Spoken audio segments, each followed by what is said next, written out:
చెప్పమని సృష్టిలోనే అన్నీ ఇచ్చాడు.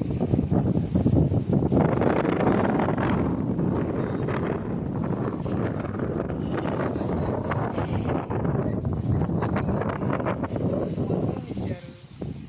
అవి తినడానికి దేవుడు మేతను కూడా ఇచ్చాడు.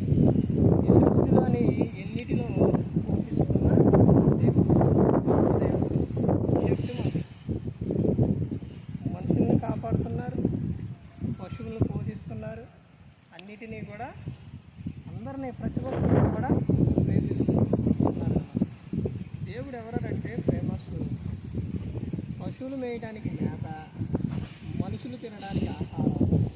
ఆ రోజున ఇశ్రాయేలు ప్రజలకే మన్నా కావాలంటే దేవుడు ఏం చేసిండు? ఆహారాన్ని ఆకాశం నుంచి కురిపించాడు. పశువులకు మేత, మనుషులకు ఆహారం, ఏటికి కావాల్సింది అది దేవుడు సృష్టిలన్నీ కూడా ఇచ్చి ఉన్నాడు. దేవుని ప్రేమ చాలా గొప్పది. దేవుడే మన పట్టించుకోకపోతే ఈ లోకంలో మనం బ్రతకలేం. అది ప్రతి ఒక్కరూ కూడా తెలుసుకోవాలి. దేవుని ప్రేమ చాలా గొప్పది, చాలా గొప్పది. సృష్టిలోని ప్రతి ఒక్కరూ కూడా సృష్టిని మర్చిపోయి సృష్టికర్తను పూజించాలి. అంటే ఎవరిని పూజించాలంటే తండ్రి అయిన దేవుణ్ణి పూజించాలి. క్రీస్తుకు సాగిలపడాలి, ఆయనకు మొక్కాలి. కానీ ఈ ప్రకృతిలో ఉన్న వాటిని ఏం చేస్తున్నారు మనుషులు? వాటిని పూజిస్తున్నారు కానీ దేవుణ్ణి మర్చిపోతున్నారు. దేవుడు చేసిన మేలులు మర్చిపోతున్నారు.